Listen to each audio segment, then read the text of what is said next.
Punjabi radio USA ਸੁਣ ਰਹੇ ਸਾਰੇ ਸਰੋਤਿਆਂ ਨੂੰ ਬਲਤੇਜ ਪੰਨੂ ਦੀ ਸਤਿ ਸ਼੍ਰੀ ਅਕਾਲ ਪ੍ਰਵਾਨ ਹੋਵੇ।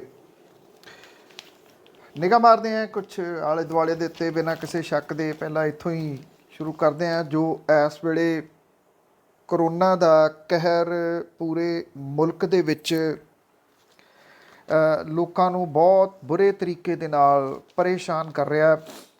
ਫੇਲ ਹੋਇਆ ਜਿਹੜਾ ਢਾਂਚਾ, ਉਹਦੇ ਵਾਸਤੇ ਹਾਲਾਤ ਇਹ ਬਣਦੇ ਜਾ ਰਹੇ ਆ, ਬਣ ਗਏ ਆ ਕਿ ਹਸਪਤਾਲਾਂ ਦੇ ਵਿੱਚ ਜਿਉਂਦਿਆਂ ਨੂੰ ਥਾਂ ਹੈ ਨਹੀਂ, ਅਤੇ ਜੇ ਦੁਨੀਆ ਤੋਂ ਕੋਈ ਤੁਰ ਗਿਆ ਤਾਂ ਉਹਦੇ ਵਾਸਤੇ ਸ਼ਮਸ਼ਾਨ 'ਚ ਜਗ੍ਹਾ ਹੈ ਨਹੀਂ। 3,49,691 ਨਵੇਂ ਕੇਸ ਸਾਹਮਣੇ ਆ ਗਏ, ਮਤਲਬ ਕਿ 3.5 ਲੱਖ ਨੂੰ ਹੱਥ ਜਿਹੜਾ ਉਹ ਲੱਗ ਗਿਆ। ਇਹਦੇ ਵਿੱਚ 24 ਘੰਟਿਆਂ ਦੇ ਵਿੱਚ 2767 ਮੌਤਾਂ ਹੋਈਆਂ ਨੇ। ਮਹਾਂਮਾਰੀ ਦੇ ਨਾਲ ਮਰਨ ਵਾਲਿਆਂ ਦੀ ਗਿਣਤੀ ਜਿਹੜੀ ਆ ਉਹ ਜਿਹੜੇ ਸਿਹਤ ਵਿਭਾਗ ਦੇ ਅੰਕੜਿਆਂ ਦੇ ਅਨੁਸਾਰ 1,92,311 ਦੇ ਉੱਤੇ ਪਹੁੰਚ ਗਈ ਹੈ। ਦੇਸ਼ ਦੇ ਵਿੱਚ ਲਗਾਤਾਰ ਵੱਧ ਰਹੇ ਕਰੋਨਾ ਦੇ ਮਰੀਜ਼ਾਂ ਦੀ ਗਿਣਤੀ ਕਰਕੇ ਇਸ ਵੇਲੇ ਐਕਟਿਵ ਕੇਸਾਂ ਦੀ ਗਿਣਤੀ ਜਿਹੜੀ ਉਹ ਵੱਧ ਕੇ 26,82,751 ਦੇ ਉੱਤੇ ਪਹੁੰਚ ਗਈ ਹੈ, ਜਿਹੜੀ ਕਿ ਕੁੱਲ ਕੇਸਾਂ ਦੀ ਗਿਣਤੀ ਦਾ 15.82% ਹੈ। ਦਿੱਲੀ ਦੇ ਵਿੱਚ 350 ਮੌਤਾਂ 24 ਘੰਟਿਆਂ ਦੇ ਵਿੱਚ ਹੋ ਗਈਆਂ ਨੇ। ਦਿੱਲੀ ਦੇ ਵਿੱਚ 22,933 ਨਵੇਂ ਮਰੀਜ਼ ਆਏ ਆ ਔਰ ਕਰੋਨਾ ਦੇ ਕੁੱਲ ਕੇਸਾਂ ਦੀ ਗਿਣਤੀ ਜਿਹੜੀ ਆ ਉਹ 10,27,715 ਹੋ ਚੁੱਕੀ ਹੋਈ ਹੈ। ਦਿੱਲੀ ਜਿਹੜੀ ਕਿ ਸਿਹਤ ਸੇਵਾਵਾਂ ਦੇ ਪੱਖੋਂ ਕੇਰਲਾ ਤੋਂ ਬਾਅਦ ਦੂਜੇ ਨੰਬਰ ਦੇ ਉੱਤੇ ਆ। ਮਤਲਬ ਕਿ ਜਿੱਥੋਂ ਦੀਆਂ ਸਿਹਤ ਸੇਵਾਵਾਂ ਜਿਹੜੀਆਂ ਨੇ ਉਹਨਾਂ ਨੂੰ ਆਪਾਂ ਇਉਂ ਕਹਿ ਕੇ ਰੱਦ ਨਹੀਂ ਕਰ ਸਕਦੇ ਵੀ ਉੱਥੇ ਹੈ ਨਹੀਂ। ਜੇ ਉੱਥੇ ਇਹ ਹਾਲਾਤ ਨੇ ਤਾਂ ਫਿਰ ਬਾਕੀ ਜਗ੍ਹਾ ਦੇ ਉੱਤੇ ਕਿਹੋ ਜਿਹੇ ਹਾਲਾਤ ਜਿਹੜੇ ਉਹ ਹੋ ਸਕਦੇ ਆ, ਇਹਦਾ ਅੰਦਾਜ਼ਾ ਤੁਸੀਂ ਲਾ ਸਕਦੇ ਹੋ। ਇਹ ਵੀ ਕਿਹਾ ਜਾ ਰਿਹਾ ਹੈ ਕਿ ਜਿਹੜੇ ਅਸਲ ਜਿਹੜੀ ਗਿਣਤੀ ਆ ਉਹ ਨਹੀਂ ਦੱਸੀ ਜਾ ਰਹੀ। ਇਹਦੇ ਵਾਸਤੇ ਜਿਹੜੇ ਲੋਕ ਨੇ ਉਹ ਡਾਕਟਰਾਂ ਦਾ ਇੰਤਜ਼ਾਰ ਕਰਦੇ, ਆਕਸੀਜਨ ਦਾ ਇੰਤਜ਼ਾਰ ਕਰਕੇ ਦਮ ਜਿਹੜਾ ਉਹ ਤੋੜਦੇ ਦਿਸ ਰਹੇ ਨੇ। ਦੁਨੀਆ ਭਰ ਦੇ ਵਿੱਚ ਲਗਭਗ ਅੱਧੇ ਨਵੇਂ ਕੇਸ ਭਾਰਤ ਦੇ ਵਿੱਚੋਂ ਮਿਲ ਰਹੇ ਆ। ਜਿਹੜੇ ਇਹਦੇ ਵਿੱਚ ਐਕਸਪਰਟ ਨੇ ਉਹਨਾਂ ਦਾ ਇਹ ਕਹਿਣਾ ਹੈ ਕਿ ਵਾਇਰਸ ਦਾ ਫੈਲਾਓ ਜਿਹੜਾ ਉਹਦੇ ਵਿੱਚ ਸਥਿਤੀ ਜਿਹੜੀ ਆ ਉਹ ਕਾਬੂ ਹੇਠ ਆਉਂਦੀ ਨਹੀਂ ਦਿਸ ਰਹੀ। ਵਿਗਿਆਨਕ ਜਿਹੜੇ ਉਹ ਚਿੰਤਤ ਨੇ ਕਿ ਭਾਰਤ ਦੇ ਵਿੱਚ ਵਾਇਰਸ ਦੇ ਨਵਾਂ ਜਿਹੜਾ ਰੂਪ ਹੈ ਉਹ ਜ਼ਿਆਦਾ ਘਾਤਕ ਹੋ ਰਿਹਾ ਅਤੇ ਹੋ ਸਕਦਾ ਵੈਕਸੀਨ ਜਿਹੜੀ ਆ ਉਹ ਜ਼ਿਆਦਾ ਇਹਨੂੰ ਰੋਕ ਨਹੀਂ ਪਾ ਰਹੀ। ਇਹ ਜਿਹੜਾ ਕਿਹਾ ਜਾ ਰਿਹਾ ਐਕਸਪਰਟ ਦੇ ਵੱਲੋਂ। ਦੇਸ਼ ਭਰ ਦੇ ਵਿੱਚ ਜਿਹੜੇ ਸ਼ਮਸ਼ਾਨ ਘਾਟ ਨੇ ਉਹਨਾਂ ਦੇ ਵਿੱਚ ਜਿਹੜੀ ਗੱਲਬਾਤ ਹੈ ਲੋਕਾਂ ਦੀ ਉਹ ਇਹ ਕਹਿੰਦੀ ਆ ਕਿ ਮੌਤਾਂ ਦੀ ਸਹੀ ਗਿਣਤੀ ਸਰਕਾਰੀ ਅੰਕੜਿਆਂ ਤੋਂ ਬਹੁਤ ਜ਼ਿਆਦਾ। ਕੁੱਲ ਮੌਤਾਂ ਦਾ ਅੰਕੜਾ 2 ਲੱਖ ਦੇ ਨਜ਼ਦੀਕ ਪਹੁੰਚਣ ਦੀ ਸਰਕਾਰੀ ਜਾਣਕਾਰੀ ਦੇ ਉੱਤੇ ਕਿੰਤੂ ਪਰੰਤੂ ਜਿਹੜੇ ਆ ਉਹ ਹੋ ਰਹੇ ਆ। ਜਿਹੜੇ ਇਸ ਮਾਮਲੇ ਦੇ ਉੱਤੇ ਚੀਰ-ਫਾੜ ਕਰਨ ਵਾਲੇ ਨੇ ਉਹ ਇਹ ਕਹਿੰਦੇ ਆ ਕਿ ਜਿਹੜੇ ਰਾਜਨੀਤਿਕ ਲੋਕ ਨੇ ਅਤੇ ਪ੍ਰਸ਼ਾਸਨਿਕ ਅਧਿਕਾਰੀ ਨੇ ਉਹ ਵੱਡੀ ਸੰਖਿਆ ਦੇ ਵਿੱਚ ਮੌਤਾਂ ਨੂੰ ਅਣਦੇਖਿਆ ਕਰ ਰਿਹਾ, ਗਿਣਤੀ ਘਟਾ ਕੇ ਜਿਹੜਾ ਉਹ ਦੱਸ ਰਹੇ ਆ। ਜਿਹੜੇ ਰਿਸ਼ਤੇਦਾਰ ਨੇ ਜਿਨ੍ਹਾਂ ਦੀ ਮੌਤ ਹੋ ਰਹੀ, ਉਹਨਾਂ ਦੇ ਰਿਸ਼ਤੇਦਾਰ ਸ਼ਰਮ ਦੇ ਮਾਰੇ ਕਰੋਨਾ ਤੋਂ ਮੌਤਾਂ ਦੀ ਜਾਣਕਾਰੀ ਜਿਹੜੀ ਉਹ ਲੁਕੋ ਰਹੇ ਆ। ਕਦੀ ਨਾ ਬੰਦ ਹੋਣ ਵਾਲੇ ਇੰਡਸਟਰੀਅਲ ਪਲਾਂਟ ਦੇ ਵਾਂਗੂ ਅਹਿਮਦਾਬਾਦ ਦੇ ਵਿੱਚ ਇੱਕ ਵੱਡੇ ਜਿਹੜਾ ਸੀਗਾ ਉੱਥੇ ਸ਼ਮਸ਼ਾਨ ਘਾਟ 24 ਘੰਟੇ ਉੱਥੇ ਲਾਸ਼ਾਂ ਜਿਹੜੀਆਂ ਉਹ ਇਸ ਵੇਲੇ ਉਹਨਾਂ ਦਾ ਸੰਸਕਾਰ ਕੀਤਾ ਜਾ ਰਿਹਾ। ਭੋਪਾਲ ਦੇ ਲੋਕ ਕਹਿੰਦੇ ਆ ਕਿ ਹਾਦਸੇ ਦੇ ਵਿੱਚ ਤੋਂ ਬਾਅਦ ਸ਼ਮਸ਼ਾਨ ਘਾਟ ਪਹਿਲੀ ਵਾਰੀ ਇੰਨੇ ਜਿਹੜਾ ਦੀ ਉਹ ਰੁੱਝੇ ਹੋਏ ਆ ਜਦੋਂ ਭੋਪਾਲ ਦੇ ਵਿੱਚ ਗੈਸ ਲੀਕ ਹੋਈ ਸੀ। ਉੱਥੇ ਕਿੰਨੇ ਕੁ ਜਿਹੜੇ ਉਹ ਆ ਰਹੇ ਨੇ, ਡੈੱਡ ਬੋਡੀਜ਼ ਆ ਰਹੀਆਂ ਨੇ, ਉਹ ਜਿਹੜੇ ਉਹ ਗਿੰਡ ਤੋਂ ਪਰੇ ਹੋਈਆਂ ਪਈਆਂ ਨੇ। ਛੱਤੀਸਗੜ੍ਹ ਦੇ ਅੰਕੜੇ ਜਿਹੜੇ ਆ ਉਹ ਵੀ ਇਹ ਦੱਸ ਰਹੇ ਆ ਕਿ ਜਿੰਨੀਆਂ ਮੌਤਾਂ ਹੋ ਰਹੀਆਂ ਨੇ ਉਨੇ ਦੱਸੀਆਂ ਨਹੀਂ ਜਿਹੜੀਆਂ ਉਹ ਜਾ ਰਹੀਆਂ। ਆਗਰਾ ਦੀ ਇੱਕ ਫੋਟੋ ਜਿਹੜੀ ਉਹ ਵਾਇਰਲ ਹੋ ਰਹੀ ਆ ਜਿਹਦੇ ਵਿੱਚ ਇੱਕ ਵਿਅਕਤੀ ਜਿਹਨੂੰ ਐਂਬੂਲੈਂਸ ਨਹੀਂ ਮਿਲੀ, ਉਹਨੂੰ ਕੋਈ ਨਾਲ ਦੇ ਜਿਹੜਾ ਰਿਸ਼ਤੇਦਾਰ ਨਹੀਂ ਮਿਲੇ, ਉਹਦੇ ਪਿਤਾ ਜਿਹਦੀ ਕਰੋਨਾ ਵਾਇਰਸ ਦੇ ਨਾਲ ਜਿਹੜੀ ਉਹ ਮੌਤ ਹੋ ਗਈ ਅਤੇ ਉਹ ਵਿਅਕਤੀ ਆਪਣੀ ਜਿਹੜੀ ਉਹਦੇ ਕੋਲ ਕਾਰ ਹੈ ਉਹਦੀ ਛੱਤ ਦੇ ਉੱਤੇ ਆਪਣੇ ਪਿਤਾ ਦੀ ਜਿਹੜੀ ਮ੍ਰਿਤਕ ਦੇਹ ਆ ਉਹ ਬੰਨ੍ਹ ਕੇ ਅਤੇ ਸ਼ਮਸ਼ਾਨ ਘਾਟ ਦੇ ਵਿੱਚ ਜਿਹੜਾ ਉਹ ਲੈ ਗਿਆ। ਜਿੱਥੇ ਦੁਨੀਆ ਭਰ ਦੀ ਗੱਲ ਹੈ, ਦੁਨੀਆ ਭਰ ਦੇ ਵੱਲੋਂ ਕੁਛ ਮੁਲਕ ਨੇ ਜਿਨ੍ਹਾਂ ਨੇ ਭਾਰਤ ਨੂੰ ਸੰਭਵ ਸਹਾਇਤਾ ਦੇਣ ਦੇ ਵਾਸਤੇ ਆਖਿਆ, ਪਰ ਭਾਰਤ ਦੇ ਵੱਲੋਂ ਅਜੇ ਤੱਕ ਇਹਦੇ ਉੱਤੇ ਕੋਈ ਹਾਮੀ ਨਹੀਂ ਭਰੀ ਗਈ। ਅਮਰੀਕਾ ਜਿਹੜਾ ਉਹਨੇ ਵੈਂਟੀਲੇਟਰ PPI ਕਿੱਟ ਦੀ ਮਦਦ ਤੁਰੰਤ ਦੇਣ ਦੀ ਜਿਹੜੀ ਆ ਉਹ ਗੱਲ ਆਖੀ ਆ ਕਿ ਉਹ ਤੁਰੰਤ ਭਾਰਤ ਨੂੰ ਇਹਦੇ ਸੰਬੰਧੀ ਜਿਹੜੀ ਉਹਨੂੰ ਮਦਦ ਚਾਹੀਦੀ ਆ ਉਹ ਦੇਊਗਾ। ਦੂਜੇ ਪਾਸੇ ਜਿਹੜਾ ਪਾਕਿਸਤਾਨ ਹੈ ਉਹਨੇ ਵੀ ਇਹ ਗੱਲ ਆਖੀ ਆ ਕਿ ਜਿਹੜਾ ਭਾਰਤ ਨੂੰ ਇਸ ਵੇਲੇ ਮਹਾਮਾਰੀ ਦੇ ਨਾਲ ਨਿਪਟਣ ਦੇ ਵਾਸਤੇ ਵੈਂਟੀਲੇਟਰਾਂ ਸਣੇ ਹੋਰ ਰਾਹਤ ਸਮੱਗਰੀ ਦੇਣ ਦੀ ਪੇਸ਼ਕਸ਼ ਕੀਤੀ ਹੈ। ਇਹ ਗੱਲ ਆਖੀ ਹੈ ਕਿ ਦੋਵੇਂ ਦੇਸ਼ ਇਸ ਆਲਮੀ ਮਹਾਮਾਰੀ ਦੇ ਨਾਲ ਪੈਦਾ ਹੋਈਆਂ ਚੁਣੌਤੀਆਂ ਦੇ ਟਾਕਰੇ ਲਈ ਅੱਗੇ ਸਹਿਯੋਗ ਦੀਆਂ ਸੰਭਾਵਨਾਵਾਂ ਲੱਭ ਸਕਦੇ ਆ। ਪਾਕਿਸਤਾਨ ਦੇ ਵਿਦੇਸ਼ ਮੰਤਰਾਲੇ ਦੇ ਵੱਲੋਂ ਜਾਰੀ ਬਿਆਨ ਦੇ ਵਿੱਚ ਇਹ ਕਿਹਾ ਗਿਆ ਹੈ ਕਿ ਇੱਕ ਵਾਰ ਤੌਰ ਤਰੀਕਿਆਂ ਦਾ ਪਤਾ ਲੱਗਦਿਆਂ ਪਾਕਿਸਤਾਨ ਕੁਝ ਖਾਸ ਚੀਜ਼ਾਂ ਤੁਰੰਤ ਭੇਜਣ ਦੇ ਵਾਸਤੇ ਤਿਆਰ ਹੈ। ਭਾਰਤ ਨੇ ਅਜੇ ਹਾਮੀ ਇਹਦੇ ਉੱਤੇ ਨਹੀਂ ਭਰੀ ਕਿਉਂਕਿ ਇੱਥੇ ਦੁਸ਼ਮਣੀਆਂ ਜਿਹੜੀਆਂ ਉਹਨਾਂ ਨੂੰ ਪਹਿਲਾਂ ਰੱਖਿਆ ਜਾਂਦਾ, ਮਹਾਮਾਰੀਆਂ ਨੂੰ ਜਾਂ ਇਸ ਤਰ੍ਹਾਂ ਦੀਆਂ ਮੁਸ਼ਕਲਾਂ ਨੂੰ ਬਹੁਤ ਕਿਤੇ ਪਿੱਛੇ ਜਾ ਕੇ ਰੱਖਿਆ ਜਾਂਦਾ। ਹਾਲਾਤ ਜਿਹੜੇ ਇਹ ਨੇ ਕਿ ਜੇ ਪਾਕਿਸਤਾਨ ਆਫਰ ਕਰ ਰਿਹਾ ਤੇ ਇਹਦਾ ਮਤਲਬ ਇਹ ਕਿ ਜਿਹੜਾ ਇੱਥੇ ਢਾਂਚਾ ਉਹ ਹਿੱਲ ਗਿਆ ਸਮੁੱਚੇ ਤਰੀਕੇ ਦੇ ਨਾਲ, ਬਲਕਿ ਇਹ ਕਹਿ ਲਓ ਕਿ ਜਿਹੜਾ ਕੱਚਾ ਪੱਕਾ ਢਾਂਚਾ ਸੀ ਜਿਹੜਾ ਕਦੀ ਬਾਹਰ ਨਹੀਂ ਸੀ ਆਇਆ, ਉਹ ਅੱਜ ਮੁਕੰਮਲ ਰੂਪ ਦੇ ਵਿੱਚ ਬਾਹਰ ਜਿਹੜਾ ਉਹ ਆ ਗਿਆ। ਕਾਂਗਰਸ ਦੇ ਦੀਆਂ ਭਾਈਵਾਲ ਪਾਰਟੀਆਂ ਦੇ ਵੱਲੋਂ ਜਿਹੜੇ ਕਾਂਗਰਸ ਵਾਲੇ 4 ਸੂਬੇ ਨੇ ਉਹਨਾਂ ਨੇ ਕੇਂਦਰ ਦੀ ਸਰਕਾਰ ਦੇ ਉੱਤੇ ਵੈਕਸੀਨ ਸਟਾਕ ਹਾਈਜੈਕ ਕਰ ਲੈਣ ਦਾ, ਕਬਜ਼ਾ ਕਰ ਲੈਣ ਦਾ ਦੋਸ਼ ਜਿਹੜਾ ਜੀ ਉਹ ਲਾਉਂਦਿਆਂ 1 ਮਈ ਤੋਂ 18 ਤੋਂ 45 ਸਾਲ ਦੇ ਜਿਹੜੇ ਉਮਰ ਦੇ ਲੋਕ ਨੇ ਉਹਨਾਂ ਲਈ ਵੈਕਸੀਨੇਸ਼ਨ ਮੁਹਿੰਮ ਸ਼ੁਰੂ ਕਰਨ ਸੰਬੰਧੀ ਸ਼ੰਕੇ ਜ਼ਾਹਰ ਕੀਤੇ ਨੇ। ਇਹਨਾਂ ਸੂਬਿਆਂ ਨੇ ਕੇਂਦਰ ਤੇ ਉਹਨਾਂ ਦੇ ਨਾਲ ਮਤਰੇਈ ਮਾਂ ਵਾਲਾ ਸਲੂਕ ਕਰਨ ਦਾ ਦੋਸ਼ ਲਾਇਆ। ਕੇਂਦਰ ਦੀ ਸਰਕਾਰ ਨੂੰ ਇਹ ਆਖਿਆ ਗਿਆ ਕਿ ਉਹਨਾਂ ਨੂੰ ਸਾਰੇ ਬਾਲਗਾਂ ਦਾ ਟੀਕਾਕਰਨ ਲਈ ਮੁਫਤ ਵੈਕਸੀਨੇਸ਼ਨ ਡੋਜ਼ ਜਿਹੜੀ ਉਹ ਮੁਹੱਈਆ ਕਰਾਈ ਜਾਵੇ। ਇੱਕ ਸਾਂਝੀ ਵਰਚੁਅਲ ਪ੍ਰੈਸ ਕਾਨਫਰੰਸ ਦੇ ਮੌਕੇ ਛੱਤੀਸਗੜ੍ਹ, ਰਾਜਸਥਾਨ, ਪੰਜਾਬ ਤੇ ਝਾਰਖੰਡ ਦੇ ਸਿਹਤ ਮੰਤਰੀਆਂ ਨੇ ਪੁੱਛਿਆ ਕਿ ਉਹ ਸਾਰੇ ਜਿਹੜੇ ਬਾਲਗਾਂ ਦਾ ਵੈਕਸੀਨੇਸ਼ਨ ਕਿਵੇਂ ਕਰਨਗੇ, ਜਦਕਿ ਕੇਂਦਰ ਨੇ ਪਹਿਲਾਂ ਹੀ ਸਾਰਾ ਸਟਾਕ ਲੈ ਲਿਆ ਤੇ ਉਹਨਾਂ ਲਈ ਇਹ ਵੈਕਸੀਨ ਹੀ ਅਵੇਲੇਬਲ ਨਹੀਂ ਗੀ ਔਰ ਇਹ ਜਿਹੜੇ ਕਾਂਗਰਸੀ ਰਾਜ ਨੇ ਉਹਨਾਂ ਨੂੰ ਦਿੱਤੀ ਨਹੀਂ ਜਾ ਰਹੀ ਜਾਂ ਉਹਨਾਂ ਦੇ ਨਾਲ ਜਿਹੜਾ ਉਹ ਮਤੇਈ ਮਾਂ ਵਾਲਾ ਸਲੂਕ ਕੀਤਾ ਜਾ ਰਿਹਾ। ਮੈਂ ਜਿਵੇਂ ਦਿੱਲੀ ਦੀ ਗੱਲ ਵੀ ਕੀਤੀ ਸੀ, ਦਿੱਲੀ ਕੋਲੇ ਤਾਂ ਢਾਂਚਾ ਹੈਗਾ ਘੱਟੋ ਘੱਟ, ਬਾਕੀ ਸੂਬਿਆਂ ਕੋਲੇ ਤਾਂ ਢਾਂਚਾ ਵੀ ਨਹੀਂ ਹੈਗਾ। ਕੇਰਲਾ ਨੂੰ ਛੱਡ ਕੇ ਕੇਰਲਾ ਦਾ ਢਾਂਚਾ ਨੰਬਰ 1 ਦੇ ਉੱਤੇ ਆ, ਦੂਜੇ ਨੰਬਰ ਦੇ ਉੱਤੇ ਦਿੱਲੀ ਦਾ ਢਾਂਚਾ ਇਸ ਵੇਲੇ ਮੁਲਕ ਦੇ ਵਿੱਚ ਹੈ। ਜੇ ਉੱਥੇ ਨਹੀਂ ਪਹੁੰਚਿਆ ਉਹਦਾ ਰੀਜ਼ਨ ਇਹ ਆ ਕਿ ਜਿਹੜਾ ਸਮਾਨ ਹੈ ਉਹ ਨਹੀਂ ਦਿੱਤਾ ਜਾ ਰਿਹਾ। ਜੇ ਅਰਵਿੰਦ ਕੇਜਰੀਵਾਲ ਨੇ ਪਿਛਲੇ ਦਿਨੀ ਇਹ ਗੱਲ ਉਠਾਈ ਸੀਗੀ ਤੇ ਉਹਦੇ ਉੱਤੇ ਇਹ ਕਿਹਾ ਗਿਆ ਜੀ ਕਿ ਉਹਦੇ ਵੱਲੋਂ ਪ੍ਰੋਟੋਕਾਲ ਦੀ ਉਲੰਘਣਾ ਜਿਹੜੀ ਆ ਉਹ ਕੀਤੀ ਜਾ ਰਹੀ ਹੈ। ਰਾਹੁਲ ਗਾਂਧੀ ਨੇ ਵੀ ਇਹ ਗੱਲ ਜਿਹੜੀ ਆ ਲਾਈ ਆ ਕਿ ਮੌਤਾਂ ਦਾ ਜਿਹੜਾ ਸੱਚ ਹੈ ਉਹ ਦਬਾਇਆ ਜਾ ਰਿਹਾ। ਇਹ ਕਿਹਾ ਕਿ ਆਕਸੀਜਨ ਦੀ ਘਾਟ ਤੋਂ ਜਿਹੜਾ ਦੀ ਮੁਨਕਰ ਹੋਣਾ, ਮੌਤਾਂ ਦੀ ਗਿਣਤੀ ਬਾਰੇ ਸਹੀ ਜਾਣਕਾਰੀ ਨਾ ਦੇਣਾ, ਭਾਰਤ ਸਰਕਾਰ ਸਾਰਾ ਕੁਝ ਜਿਹੜਾ ਉਹ ਕਰ ਰਹੀ ਆ। ਇੱਕ ਟਵੀਟ ਕਰਦਿਆਂ ਹੋਇਆ ਰਾਹੁਲ ਗਾਂਧੀ ਨੇ ਨਿਊਯਾਰਕ ਟਾਈਮਜ਼ ਦੇ ਪਹਿਲੇ ਸਫ਼ੇ ਦੀ ਤਸਵੀਰ ਸਾਂਝੀ ਕੀਤੀ ਆ ਜਿਹਦੇ ਵਿੱਚ ਲਾਸ਼ਾਂ ਦਾ ਸੰਸਕਾਰ ਕਰਦਿਆਂ ਵਿਖਾਇਆ ਗਿਆ ਔਰ ਸਿਰਲੇਖ ਦਿੱਤਾ ਗਿਆ ਕਿ ਭਾਰਤ ਦੇ ਵਿੱਚ ਕੋਵਿਡ ਦਾ ਵੱਧ ਰਿਹਾ ਪ੍ਰਕੋਪ ਨਹੀਂ ਦੱਸੀ ਜਾ ਰਹੀ ਮੌਤਾਂ ਦੀ ਅਸਲ ਗਿਣਤੀ।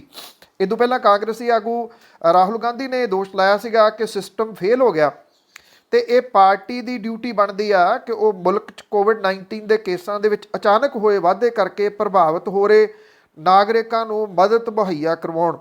ਉਹਨਾਂ ਦੀ ਇਹ ਟਿੱਪਣੀ ਪ੍ਰਧਾਨ ਮੰਤਰੀ ਨਰਿੰਦਰ ਮੋਦੀ ਹੋਰਾਂ ਦੇ ਵੱਲੋਂ ਆਪਣੇ ਰੇਡੀਓ ਪ੍ਰੋਗਰਾਮ ਮਨ ਕੀ ਬਾਤ ਦੇ ਵਿੱਚ ਕੋਵਿਡ-19 ਦੀ ਦੂਜੀ ਲਹਿਰ ਵੱਲੋਂ ਮੁਲਕ ਨੂੰ ਹਿਲਾ ਕੇ ਰੱਖ ਦੇਣ ਤੇ ਕੇਂਦਰ ਦੇ ਵੱਲੋਂ ਪੂਰੀ ਸਮਰੱਥਾ ਦੇ ਨਾਲ ਸੂਬਿਆਂ ਦੀ ਮਦਦ ਕਰਨ ਸੰਬੰਧੀ ਦਿੱਤੇ ਬਿਆਨ ਤੋਂ ਬਾਅਦ ਜਿਹੜੀ ਉਹ ਆਈ ਹੈ। ਰਾਹੁਲ ਗਾਂਧੀ ਨੇ ਟਵਿੱਟਰ ਤੇ ਲਿਖਿਆ ਕਿ ਸਿਸਟਮ ਫੇਲ ਹੋ ਗਿਆ, ਇਹਦੇ ਲਈ ਜਨ ਕੀ ਬਾਤ ਜ਼ਰੂਰੀ ਆ, ਮਨ ਕੀ ਬਾਤ ਫੇਰ ਹੁੰਦੀ ਰਹੂਗੀ। ਉਧਰ ਦਿੱਲੀ ਦੇ ਵਿੱਚ ਜਿਹੜਾ ਲੱਗਿਆ ਲੋਕਡਾਊਨ ਉਹਨੂੰ ਵਧਾ ਦਿੱਤਾ ਗਿਆ ਔਰ ਲਗਾਤਾਰ ਜਿਹੜੇ ਮਾੜੇ ਹੋ ਰਹੇ ਹਾਲਾਤ ਦੇ ਮੱਦੇਨਜ਼ਰ ਇਹ ਲੋਕਡਾਊਨ ਨੂੰ 1 ਹਫ਼ਤੇ ਦੇ ਵਾਸਤੇ ਹੋਰ ਵਧਾਇਆ ਗਿਆ। ਮੁੱਖ ਮੰਤਰੀ ਅਰਵਿੰਦ ਕੇਜਰੀਵਾਲ ਨੇ ਇਹ ਗੱਲ ਕਹੀ ਹੈ ਕਿ ਜਨਤਾ ਦੀ ਵੀ ਇਹ ਰਾਏ ਹੈ ਕਿ ਇਹ ਲੋਕਡਾਊਨ ਨੂੰ ਵਧਾਇਆ ਜਾਵੇ। ਇਹ ਹੁਣ 3 ਮਈ ਸਵੇਰੇ 5 ਵਜੇ ਤੱਕ ਲਾਗੂ ਜਿਹੜਾ ਉਹ ਰਹੂਗਾ। ਕੇਂਦਰ ਸਰਕਾਰ ਨੇ ਹੁਣ ਦਿੱਲੀ ਨੂੰ 490 ਟਨ ਆਕਸੀਜਨ ਜਿਹੜੀ ਆ ਉਹ ਅਲਾਟ ਕੀਤੀ ਹੈ। ਹਾਲਾਂਕਿ ਅਲਾਟ ਕੀਤੀ ਗਈ ਆਕਸੀਜਨ ਜਿਹੜੀ ਆ ਉਹ ਅਜੇ ਵੀ ਦਿੱਲੀ ਦੇ ਵਾਸਤੇ ਇਨਫ ਜਿਹੜੀ ਉਹ ਨਹੀਂ ਹੈਗੀ ਜਿੰਨੀ ਚਾਹੀਦੀ ਆ ਦਿੱਲੀ ਨੂੰ। ਕਿਸਾਨ ਆਗੂਆਂ ਨੇ ਸਿੰਘੂ ਸਰਹੱਦ ਦੇ ਉੱਤੇ ਜਿਹੜਾ ਨੈਸ਼ਨਲ ਹਾਈਵੇ ਆ ਇਹਦਾ ਇੱਕ ਹਿੱਸਾ ਕਰੋਨਾ ਮਹਾਮਾਰੀ ਦੇ ਚੱਲਦਿਆਂ ਆਕਸੀਜਨ ਤੇ ਹੋਰ ਮੈਡੀਕਲ ਸੇਵਾਵਾਂ ਲਈ ਖੋਲ੍ਹ ਦਿੱਤਾ। ਪਰ ਨਾਲ ਹੀ ਦੋਸ਼ ਇਹ ਲਾਇਆ ਕਿ ਦਿੱਲੀ ਪੁਲਿਸ ਦੇ ਵੱਲੋਂ ਹਾਲੇ ਤੱਕ ਸਿੰਘੂ ਸਰਹੱਦ ਦੇ ਇੱਕ ਪਾਸੇ ਦੇ ਬੈਰੀਕੇਡ ਨਹੀਂ ਖੋਲ੍ਹੇ ਗਏ। ਕਿਸਾਨਾਂ ਨੇ ਮਾਰਗ ਨੂੰ ਸਾਫ਼ ਵੀ ਕਰ ਦਿੱਤਾ। ਮੋਰਚੇ ਦੇ ਵੱਲੋਂ ਇਹ ਸਟੈਪ ਪਿਛਲੇ ਦਿਨੀ ਸੋਨੀਪਤ ਪ੍ਰਸ਼ਾਸਨ ਦੇ ਨਾਲ ਹੋਈ ਬੈਠਕ ਦੇ ਦੌਰਾਨ ਕੀਤੇ ਗਏ ਵਾਅਦੇ ਦੇ ਮੁਤਾਬਕ ਜਿਹੜਾ ਉਹ ਚੁੱਕਿਆ ਗਿਆ। ਕਰੋਨਾ ਮਹਾਮਾਰੀ ਦੇ ਦੌਰਾਨ ਦਿੱਲੀ ਤੇ ਦੇਸ਼ ਦੇ ਹੋਰ ਹਿੱਸਿਆਂ ਦੇ ਵਿੱਚ ਆਕਸੀਜਨ ਤੇ ਹੋਰ ਮੈਡੀਕਲ ਸੇਵਾਵਾਂ ਦੀ ਘਾਟ ਕਰਕੇ ਨਾਗਰਿਕਾਂ ਨੂੰ ਬਹੁਤ ਸਾਰੀਆਂ ਮੁਸ਼ਕਲਾਂ ਦਾ ਸਾਹਮਣਾ ਕਰਨਾ ਪੈ ਰਿਹਾ ਹੈ। ਕਿਸਾਨ ਪਹਿਲਾਂ ਹੀ ਸਿੰਘੂ ਤੇ ਇੱਕ ਪਾਸੇ ਸੜਕ ਨੂੰ ਖਾਲੀ ਕਰ ਚੁੱਕੇ ਨੇ, ਇਹਦੀ ਸਫਾਈ ਵੀ ਕਰ ਦਿੱਤੀ ਗਈ। ਕਿਸਾਨ ਆਗੂ ਅਭਿਮਨਿਊ ਕੁਹਾੜ ਨੇ ਕਿਹਾ ਕਿ ਹਾਲੇ ਦਿੱਲੀ ਵੱਲੋਂ ਬੈਰੀਕੇਡ ਨਹੀਂ ਹਟਾਏ ਗਏ। ਸੰਯੁਕਤ ਕਿਸਾਨ ਮੋਰਚੇ ਨੇ ਇੱਕ ਈਮੇਲ ਦੇ ਰਾਹੀਂ ਅਪੀਲ ਕੀਤੀ ਹੈ ਕਿ ਸੜਕ ਨੂੰ ਖੋਲ੍ਹਿਆ ਜਾਵੇ ਤਾਂ ਕਿ ਆਕਸੀਜਨ, ਐਂਬੂਲੈਂਸ ਤੇ ਹੋਰ ਜ਼ਰੂਰੀ ਸੇਵਾਵਾਂ ਸਹੀ ਢੰਗ ਦੇ ਨਾਲ ਇੱਥੋਂ ਚੱਲ ਸਕਣ। ਡਾਕਟਰ ਦਰਸ਼ਨਪਾਲ ਨੇ ਇਹ ਗੱਲ ਕਹੀ ਹੈ ਕਿ ਉੱਤਰ ਪ੍ਰਦੇਸ਼ ਦੇ ਮੁੱਖ ਮੰਤਰੀ ਨੇ ਕਿਹਾ ਕਿ ਆਕਸੀਜਨ ਦੀ ਕੋਈ ਘਾਟ ਨਹੀਂ ਤੇ ਅਜਿਹੀ ਜਾਣਕਾਰੀ ਫੈਲਾਉਣ ਵਾਲਿਆਂ ਖਿਲਾਫ ਕਾਰਵਾਈ ਕੀਤੀ ਜਾਊਗੀ। ਡਾਕਟਰ ਦਰਸ਼ਨਪਾਲ ਨੇ ਇਹ ਗੱਲ ਕਹੀ ਕਿ ਇਹ ਜਿਹੜੀ ਬਹੁਤ ਨਿੰਦਣਯੋਗ ਤੇ ਤਰਕਹੀਣ ਗੱਲ ਹੈ ਜਦੋਂ ਸਰਕਾਰ ਨੇ ਸਰਕਾਰੀ ਮਸ਼ੀਨਰੀ ਤੇ ਸਿਸਟਮ ਨੂੰ ਪ੍ਰਾਈਵੇਟਾਈਜ਼ ਰਾਹੀਂ ਬਰਬਾਦ ਕਰਤਾ ਹੈ ਤੇ ਨਾਗਰਿਕ ਸੜਕਾਂ ਤੇ ਹਸਪਤਾਲਾਂ ਦੇ ਵਿੱਚ ਮਰ ਰਹੇ ਆ ਔਰ ਲੋਕਾਂ ਦੀ ਆਵਾਜ਼ ਨੂੰ ਜਿਹੜਾ ਉਹ ਦਬਾਉਣਾ ਚਾਹੁੰਦੇ ਆ। ਉਹਨਾਂ ਨੇ ਕਿਹਾ ਕਿ ਜੇ ਘਾਟ ਨਹੀਂ ਤਾਂ ਫਿਰ ਲੋਕੀ ਕਾਹਦੇ ਲਈ ਮਰ ਰਹੇ ਆ। ਇਹ ਮੁੱਖ ਮੰਤਰੀ ਦਾ ਉੱਤਰ ਪ੍ਰਦੇਸ਼ ਦੇ ਮੁੱਖ ਮੰਤਰੀ ਦਾ ਅਜੀਬੋ-ਗਰੀਬ ਜਿਹੜਾ ਦੀ ਉਹ ਬਿਆਨ ਹੈ। ਉਧਰ ਰਕੇਸ਼ ਟਕੈਤ ਹੋਰਾਂ ਨੇ ਟੋਹਾਣਾ ਦੇ ਵਿੱਚ ਜਿਹੜੀ ਇਹ ਗੱਲ ਕਹੀ ਆ ਕਿ ਉਹਨਾਂ ਨੇ ਕਿਹਾ ਕਿ ਖੇਤੀ ਕਾਨੂੰਨਾਂ ਦੀ ਵਾਪਸੀ ਤੇ ਭਾਜਪਾ ਸਰਕਾਰ ਦੇ ਖਾਤਮੇ ਦੇ ਨਾਲ ਹੀ ਹੁਣ ਇਹ ਅੰਦੋਲਨ ਜਿਹੜਾ ਉਹ ਸਮਾਪਤ ਹੋਊਗਾ। ਉਹਨਾਂ ਨੇ ਇਹ ਗੱਲ ਕਹੀ ਹੈ ਕਿ ਕਿਸਾਨ ਅੰਦੋਲਨ ਨੂੰ ਖਤਮ ਕਰਨ ਲਈ ਕੇਂਦਰ ਦੇ ਵੱਲੋਂ ਕਰੋਨਾ ਦਾ ਡਰ ਪੈਦਾ ਕੀਤਾ ਜਾ ਰਿਹਾ, ਜਦੋਂ ਕਿ ਭਾਜਪਾ ਵੱਲੋਂ ਕੀਤੀਆਂ ਜਾ ਰਹੀਆਂ ਚੋਣ ਰੈਲੀਆਂ ਸੰਬੰਧੀ ਸਰਕਾਰ ਚੁੱਪ ਧਾਰੀ ਬੈਠੀ ਹੈ। ਉਹਨਾਂ ਨੇ ਇਹ ਵੀ ਗੱਲ ਕਹੀ ਕਿ ਕਰੋਨਾ ਕਿਸਾਨ ਅੰਦੋਲਨ ਕਰਕੇ ਨਹੀਂ ਸਗੋਂ ਭਾਜਪਾ ਦੀਆਂ ਚੋਣ ਰੈਲੀਆਂ ਕਰਕੇ ਫੈਲ ਰਿਹਾ। ਕਿਸਾਨ ਆਗੂ ਨੇ ਜਿਹੜੀ ਦੀ ਇਹ ਗੱਲ ਕਹੀ ਕਿ ਇਹ ਅੰਦੋਲਨ ਖੇਤੀ ਕਾਨੂੰਨਾਂ ਨੂੰ ਵਾਪਸ ਲੈਣ ਔਰ ਇਹਦੇ ਨਾਲ MSP ਦੀ ਜਿਹੜੀ ਉਹ ਗਰੰਟੀ ਦੇਣ ਤੇ ਹੁਣ ਕੇਂਦਰ ਦੀ ਸਰਕਾਰ ਜਿਹੜੀ ਭਾਜਪਾ ਦੀ ਸਰਕਾਰ ਹੈ ਉਹਦੇ ਖਾਤਮੇ ਦੇ ਉੱਤੇ ਹੀ ਜਿਹੜਾ ਉਹ ਖਤਮ ਹੋਊਗਾ। ਇਹ ਬਹੁਤ ਅਹਿਮ ਬਿਆਨ ਹੈ ਰਕੇਸ਼ ਟਕੈਤ ਹੋਰਾਂ ਦਾ। ਕੇਂਦਰ ਦੀ ਸਰਕਾਰ ਨੇ ਖੇਤੀ ਕਾਨੂੰਨਾਂ ਤੋਂ ਬਾਅਦ ਕਣਕ ਦੀ ਸਰਕਾਰੀ ਖਰੀਦ ਤੋਂ ਹੱਥ ਘੁੱਟਣਾ ਸ਼ੁਰੂ ਕਰ ਦਿੱਤਾ। ਇਸ ਵੇਲੇ ਪੰਜਾਬ ਦੇ ਵਿੱਚ ਜਿਹੜੇ ਕਣਕ ਦੇ ਹਾਲਾਤ ਨੇ ਉਹ ਬਹੁਤ ਮੰਦੇ ਹੋਏ ਪਏ ਆ। ਮੰਡੀਆਂ ਛੱਡੋ, ਸੜਕਾਂ, ਰਾਹ, ਜਿੱਥੇ ਜਗ੍ਹਾ ਲੱਭ ਰਹੀ ਆ ਉੱਥੇ ਕਣਕ ਜਿਹੜੀ ਉਹ ਪਈ ਦਿਸ ਰਹੀ ਆ ਤੁਹਾਨੂੰ, ਕਿਉਂਕਿ ਪੰਜਾਬ ਸਰਕਾਰ ਕੋਲੇ ਬਾਰਦਾਨਾ ਹੈ ਨਹੀਂ। ਕੇਂਦਰ ਦੀ ਸਰਕਾਰ ਦੀ ਨੀਤ ਜਿਹੜੀ ਉਹ ਖੋਟੀ ਆ ਤੇ FCI ਜਿਹੜੀ ਉਹ ਖਰੀਦ ਨਹੀਂ ਰਹੀ। ਪੰਜਾਬ ਨੇ ਜਿਹੜਾ ਪੰਜਾਬ ਸੂਬੇ ਨੇ ਕਣਕ ਜਿਹੜੀ ਆ ਉਹ ਖਰੀਦੀ ਆ, ਪਰ ਕਿੰਨੀ ਕੁ ਖਰੀਦ ਸਕਦੀ ਆ? ਹਾਂ, ਇਹ ਵੱਖਰੀ ਗੱਲ ਆ ਕਿ ਉਹ ਮੁਲਕ ਭਰ ਦੇ ਵਿੱਚੋਂ ਜਿਹੜੇ ਸੂਬੇ ਖਰੀਦਦੇ ਆ ਉਹਨਾਂ ਦੇ ਰੂਪ ਦੇ ਵਿੱਚ ਵੱਧ ਜਿਹੜੀ ਉਹ ਜ਼ਰੂਰ ਖਰੀਦ ਰਹੀ ਆ।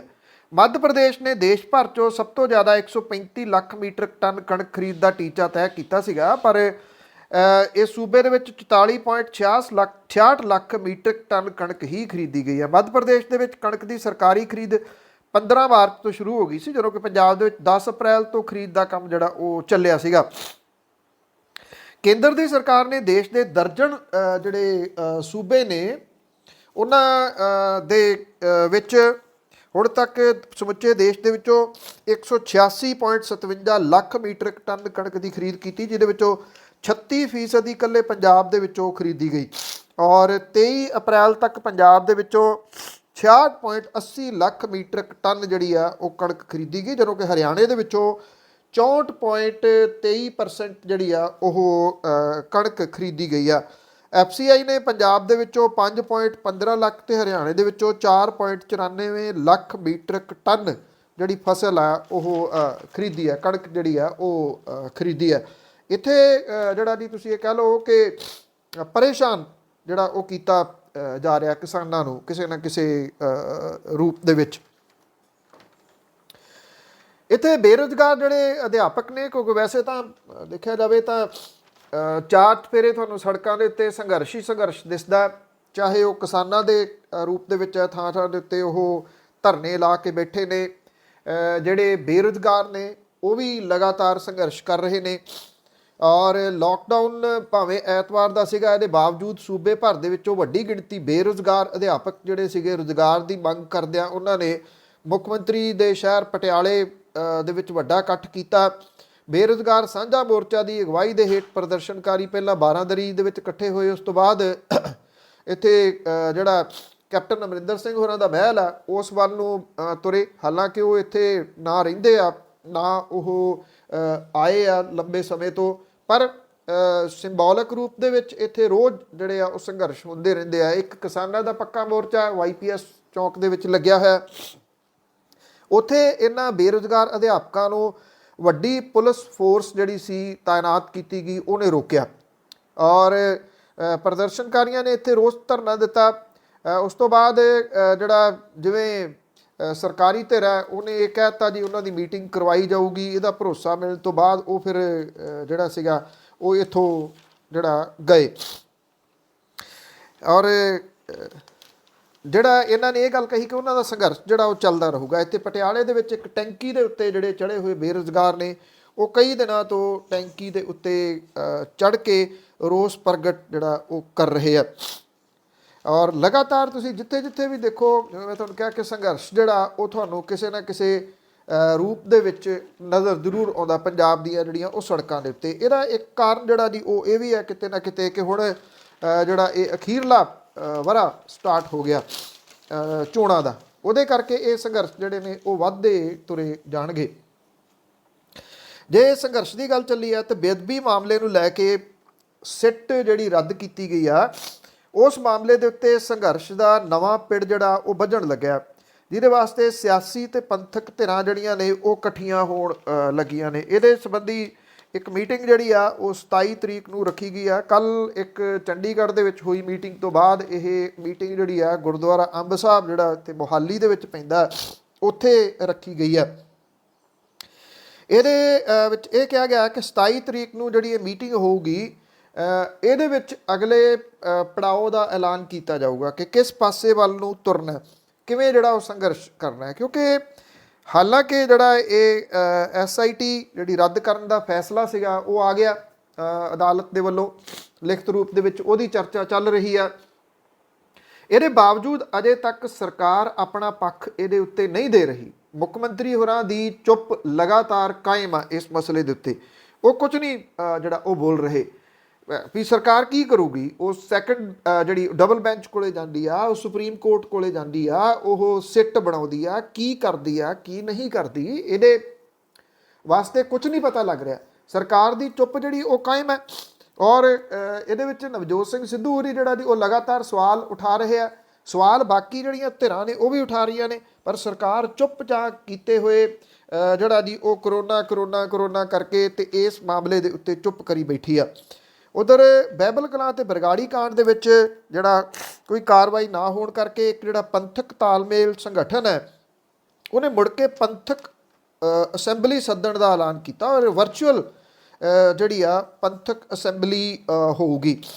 ਔਰ ਇਹ ਕਿਹਾ ਗਿਆ ਕਿ ਇਹਦੇ ਵਿੱਚ ਜਿਹੜੇ ਨਾਮਵਰ ਸਿੱਖ ਚਿੰਤਕ ਜਿਹੜੇ ਨੇ ਇੰਟਲੈਕਚੁਅਲ ਵਰਗ ਹੈ ਉਹਨਾਂ ਨੂੰ ਸ਼ਾਮਿਲ ਕਰਕੇ ਅਗਲੇ ਜਿਹੜਾ ਉਹ ਪੜਾਅ ਦਾ ਐਲਾਨ ਕੀਤਾ ਜਾਊਗਾ ਕਿ ਅੱਗੋਂ ਜਿਹੜਾ ਸੰਘਰਸ਼ ਕਿਹੜੇ ਤਰੀਕੇ ਦੇ ਨਾਲ ਤੋਰਨਾ ਹੈ ਇਸ ਮਾਮਲੇ ਦੇ ਉੱਤੇ। ਆਈ ਥਿੰਕ ਆਉਂਦੇ ਦਿਨਾਂ ਦੇ ਦੌਰਾਨ ਇਹ ਬੇਅਦਬੀ ਵਾਲਾ ਮਾਮਲਾ ਦੁਬਾਰਾ ਤੋਂ ਫੇਰ ਤੋਂ ਦੀ ਜਿਹੜਾ ਉਹ ਭਖੂਗਾ ਔਰ ਭਖਣ ਦੇ ਇਸ ਕਰਕੇ ਜਿਹੜਾ ਜੀ ਉਹ ਚਾਂਸਸ ਨੇ ਕਿ ਇਸ ਮਾਮਲੇ ਦੇ ਉੱਤੇ ਜਿਹੜੇ ਪੀੜਤ ਪਰਿਵਾਰ ਨੇ ਉਹ ਇਹ ਸੋਚਦੇ ਆ ਕਿ ਬਹੁਤ ਵੱਡੀ ਠੱਗੀ ਉਹਨਾਂ ਦੇ ਨਾਲ ਇੱਕ ਕਿਸਮ ਦੇ ਨਾਲ ਵੱਜ ਗਈ। ਭਾਵ ਕਿ ਜਦੋਂ ਹੁਣ ਉਹਨਾਂ ਨੂੰ ਇਨਸਾਫ ਦੀ ਆਸ ਹੀ ਜਿਹੜੀ ਆ ਉਹ ਸਮਾਪਤ ਹੁੰਦੀ ਦਿਸ ਰਹੀ ਹੈ, ਕਿਉਂਕਿ ਇਹ ਫੈਸਲਾ ਇਸ ਤਰ੍ਹਾਂ ਦਾ ਹੈ ਜੇ ਤੁਸੀਂ ਇਹਨੂੰ ਘੋਖਦੇ ਹੋ ਤਾਂ ਇਹਦੇ 'ਚ ਉਹ ਲੱਗਦਾ ਕਿ ਅੱਗੇ ਜਾਣ ਜੋਗੇ ਰਾਹ ਜਿਹੜੇ ਉਹ ਨਹੀਂ ਬਚੇ।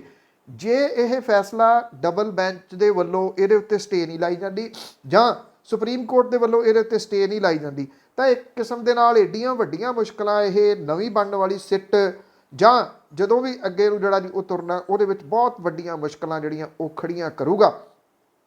ਔਰ ਇਹਦੇ ਵਿੱਚੋਂ ਇਨਸਾਫ ਦੀ ਆਸ ਜਿਹੜੀ ਆ ਉਹ ਲਗਭਗ ਸਮਾਪਤ ਹੋ ਚੁੱਕੀ ਹੋਈ ਆ।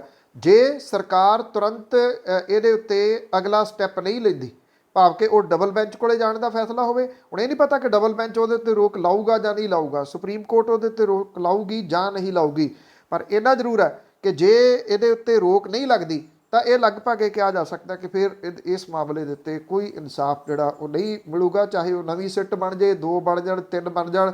ਇਹਦੇ ਉੱਤੇ ਜਿਹੜੀਆਂ ਸਿਆਸੀ ਧਿਰਾਂ ਨੇ ਉਹ ਆਪਣੀ ਸਿਆਸਤ ਜਿਹੜੀ ਉਹ ਕਰਨਗੀਆਂ, ਅਤੇ ਜਿਹੜੀਆਂ ਪੰਥਕ ਧਿਰਾਂ ਨੇ ਉਹ ਆਉਂਦੇ ਦਿਨਾਂ ਦੇ ਦੌਰਾਨ ਦੁਬਾਰਾ ਇਕੱਤਰ ਹੋ ਕੇ ਕਈ ਪ੍ਰੋਗਰਾਮ ਜਿਹੜੇ ਜੀ ਉਹ ਨਵੇਂ ਉਲੀਕ ਸਕਦੀਆਂ ਨੇ। ਇਹਦੇ ਵਿੱਚ ਹੈਰਾਨਗੀ ਵਾਲੀ ਗੱਲ ਇਹ ਆ ਕਿ ਜਿਹੜਾ ਇੱਕ ਮੋਰਚਾ ਲੱਗਿਆ ਸੀ ਬਰਗਾੜੀ ਵਾਲਾ, ਉਹ ਸਭ ਧਿਰਾਂ ਇਸ ਵੇਲੇ ਗਾਇਬ ਨੇ, ਕੋਈ ਗੱਲ ਜਿਹੜਾ ਜੀ ਉਹ ਨਹੀਂ ਕਰ ਰਿਹਾ। ਧੰਨਵਾਦ। ਮੇਰੀ ਤੁਹਾਡੀ ਮੁਲਾਕਾਤ ਕੱਲ੍ਹ ਹੋਊਗੀ। ਸਤਿ ਸ਼੍ਰੀ ਅਕਾਲ।